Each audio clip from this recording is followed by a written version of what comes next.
ఆయుధాలు లేవలే కానీ అంతకు మించిన ఆయుధాలు ఉన్నాయి వాళ్ళ దగ్గర. Right, okay okay right. మనతో పాటు మౌనిక సుందర గారు జాయిన్ అయ్యారు. మౌనిక గారిని ఆడియో క్లియర్ గా ఉందా మీకు? జీ ఓకే అండి, నాది క్లియర్ ఉందండి. క్లియర్ గా ఉంది. మౌనిక గారు మీరేం చెప్తారు? ఎందుకంటే అంతిమంగా భారతీయ జనతా పార్టీ లేదంటే కేంద్ర ప్రభుత్వం, మన ప్రభుత్వం కింద తీసుకుందాం, భారత ప్రభుత్వం, మనందరి ప్రభుత్వం తీసుకున్నటువంటి ఈ స్టాండ్ మీద కొన్ని విమర్శలు అయితే వస్తున్నటువంటి పరిస్థితి.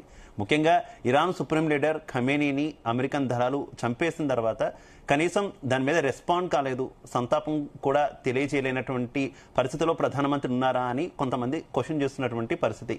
పైగా ఇటు ఇరాను గతం నుంచి మనకి మిత్రదేశమే, ఇజ్రాయెల్ కూడా మిత్రదేశమే. కాకపోతే పూర్తిగా ఎప్పుడు కూడా భారత్ ప్రతి దేశంతో కూడా మిత్రత్వమే ఉంది తప్పితే కొత్తగా ఒక దేశం కోసం ప్రత్యేకించి స్టాండ్ తీసుకున్నటువంటి పరిస్థితి లేదు. కానీ ఇప్పుడున్నటువంటి సిచ్యువేషన్ చూస్తుంటే, ఇప్పుడున్నటువంటి విదేశాంగ విధానం చూస్తుంటే పూర్తిగా ఇజ్రాయెల్ వైపు మొగ్గు చూపుతున్నటువంటి విధానం కనిపిస్తుంది.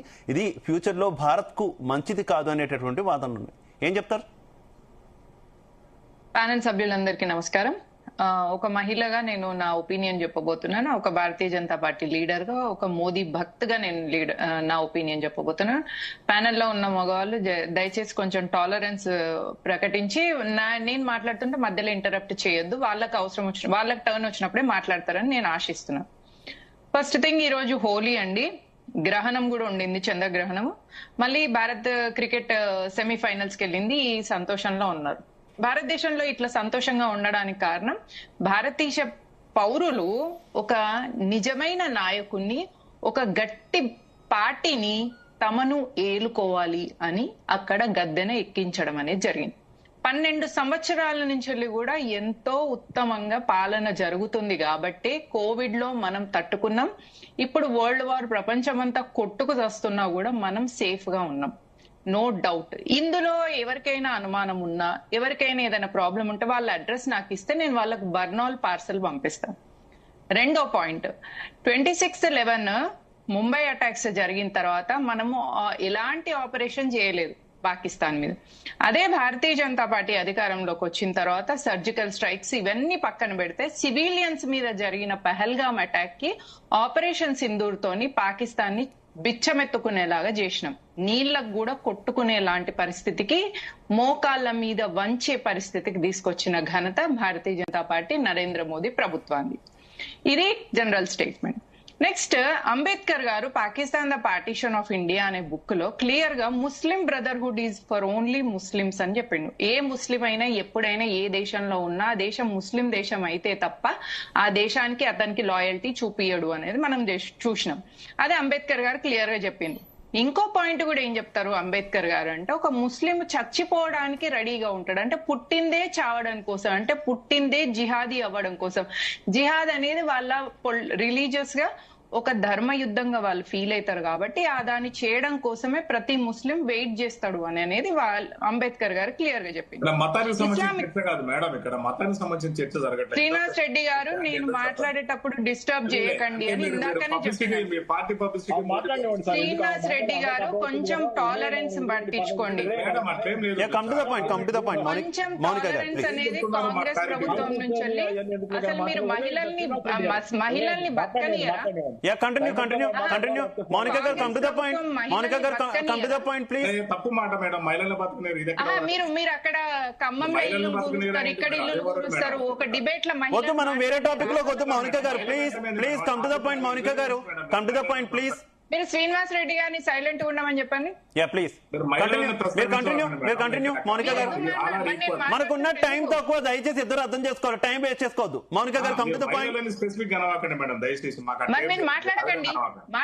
Have some courtesy. ఒక అడ్వకేట్ అని ఇన్నిసార్లు చెప్పుకుంటున్నారు కదా, గాయంత కర్టసీ లేదా మీకు? నేను మాట్లాడకండి. శ్రీనివాస్ రెడ్డి గారు ప్లీజ్. మనం ఎలా టైం వేస్ట్ చేసుకోవద్దు ప్లీజ్. శ్రీనివాస్ రెడ్డి గారు, నేను స్క్రిప్టర్, మీరు ఇచ్చిన స్క్రిప్ట్ రాయాల్సిన అవసరం నాకు లేదు కదా. మీరు ఇచ్చిన స్క్రిప్ట్ చదవన్నా నేను? శ్రీనివాస్ రెడ్డి గారు ఏం మాట్లాడుతున్నారు? మౌనిక గారు, ఆయన సైలెంట్ అయ్యారు. ప్లీజ్ మీరు కంటిన్యూ.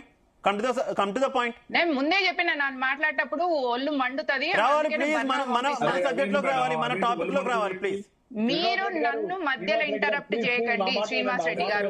మీరు నా మాట వినండి, ఎందుకంటే ఆయన మాట్లాడినవ్వండి, టైం ఉంటే మనం మాట్లాడదాం, లేకపోతే మహిళలు అంటే అసలు ప్లీజ్ కమ్ టు ఓర్చుకోరు. మౌనిక గారు, నేను రిక్వెస్ట్ చేస్తున్నా, టైం వేస్ట్ చేసుకోవద్దు ఇలాగా. Please continue. జీ ప్లీజ్ ఇంత పురుషాహంకారాన్ని ప్రదర్శించకండి. నా ఒపీనియన్స్ నన్ను చెప్పనివ్వండి. కలిపనకండి, మీరు తొందరపడుతున్నారు. అందరిని కలిపనకండి. ఆయనకుందండి, ఆయనకుంది పాపారావు గారు. లేదు మేడం, మాకు ఎప్పుడు లేదు అట్లా. సరే అయితే ఆపండి.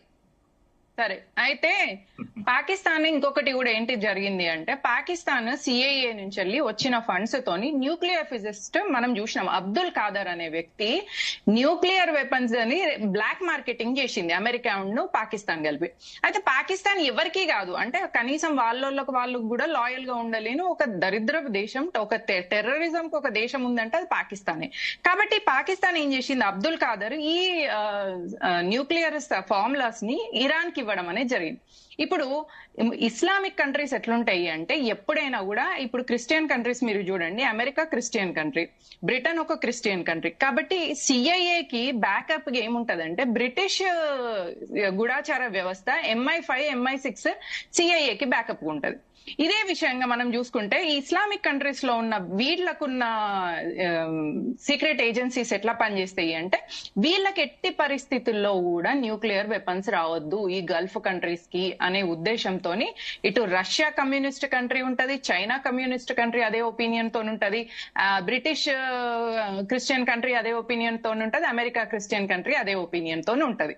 కాబట్టి ఇక్కడ షియా సున్నీ రెండుకే అస్సలు పడదు. మీరు చూసినట్టయితే వహేబియా కంట్రీ సౌదీ అనేది వహేబియా మతం అన్నమాట. ఇప్పుడు ఇస్లాం లో కొన్ని మన కులాలు ఉన్నట్టుగా ఇస్లాంలో సున్నీ, షియా, వహేబియా అని ఉంటాయి. కాబట్టి ఇప్పుడు పాకిస్తాన్ ఏమో సున్నీ కంట్రీ, ఇరాన్ ఏమో షియా కంట్రీ, ఇప్పుడు వహేబియాన్ ఏమో సౌదీ కంట్రీ. ఈ మూడు ఎవరి ఆధిపత్యం కోసం వాళ్ళు ట్రై చేస్తారు. కాబట్టి గల్ఫ్ కంట్రీస్ కి ఎవరి దగ్గర న్యూక్లియర్ వెపన్ ఉండకుండా ఎవరు పనిచేస్తున్నారు అంటే, ఇటు అమెరికా సిఐఏ పనిచేస్తుంది, అటు రష్యా పనిచేస్తున్నది.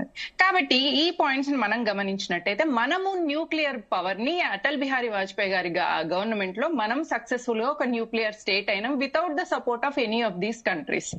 అయితే ఇక్కడ ప్రాబ్లం ఏమొస్తుంది ఇప్పుడు అంటే, మనం ఎప్స్టీన్ ఫైల్స్ వీళ్ళు ఎట్లుంటారంటే, ఈ మిషనరీ ఐడియాలజీ ఉన్న క్రిస్టియన్ కంట్రీస్ అయినా, ముస్లిం కంట్రీస్ అయినా, కమ్యూనిస్ట్ కంట్రీస్ అయినా పాప భీతి ఉండదు, ఎవరో ఒకరి మీద దాడి చేసినా తప్పులేదు, వాళ్ళు సుఖంగా బతకడం కోసం ఇంకొకరిని చంపినా కూడా వాళ్ళకి అది ఉండదు. కానీ భారతదేశం 800 సంవత్సరాలు ఇస్లామిక్ ముస్లిం అట్రాసిటీస్ ని ఫేస్ చేసింది, 200 years Christian British atrocities face చేసిందే తప్ప భారతదేశం ఏ కంట్రీ మీద దండయాత్ర చేయడం, భారతదేశం ఏ కంట్రీ కాకపోతే ఇండియన్ గవర్నమెంట్ ఇప్పుడు జరుగుతున్నటువంటి వార్ విషయంలో తీసుకున్నటువంటి స్టాండ్ కరెక్ట్. ప్లీజ్ 2 minutes లో చెప్పాలి మీరు, ఎందుకంటే నేను మిగిలిన వారికి మిగిలిన గెస్ట్లకు అవకాశం ఇవ్వాలి. ఎస్ భారతదేశానికి ఇప్పుడు ప్యాలెస్టైన్ నుంచి వెళ్ళి హైయెస్ట్ సివిలియన్ అవార్డు ఉన్నది, ఇజ్రాయెల్ నుంచి వెళ్ళి హైయెస్ట్ సివిలియన్ అవార్డు ఉన్నది. ప్యాలెస్టైన్ అనేది ముస్లిం కంట్రీ, ఇజ్రాయెల్ అనేది ఒక జూయిష్ కంట్రీ. క్రిస్టియన్ కంట్రీ అయిన బ్రిటిష్ కూడా మనతో మంచి ఉన్నది, అమెరికాతో కూడా మనకు మంచి ఉన్నది. ఈ మూడు కూడా మన పట్ల ఒక ఆశతోని మనతోని స్నేహంగా ఉండాలి అని అనుకున్నప్పుడు మనకి ఎవరితోని పెట్టుకోవాల్సిన అవసరం లేదు. మన దేశ సేఫ్టీ, మన ప్రజల సేఫ్టీ మాత్రమే మోదీకి ప్రయారిటీ. మన ప్రయారిటీ కోసం వాళ్ళ కోసం ఎవరికో సపోర్ట్ చేసి యుద్ధంలో పాల్గొనాల్సిన అవసరం హిందూ సమాజానికి లేదు, హిందుస్థాన్ కి లేదు, భారతీయ జనతా పార్టీకి లేదు. ఎవరెన్ని మొత్తుకున్నా నరేంద్ర మోదీ గారు ఏ కంట్రీకి సపోర్ట్ చేయాల్సిన అవసరం మనకి లేదు. మనం డిప్లొమాటిక్ గా రాజతంత్రం ప్రకారంగా మన దేశానికి ఎవరు లాభం చేకూరిస్తే వాళ్ళకు మనం సపోర్ట్ ఇస్తాం. పాపారావు గారు, డిప్లొమసీ విషయంలో ఇండియా తీసుకున్నటువంటి ఈ స్టాండ్ కరెక్టేనా అంటే, ఒక్క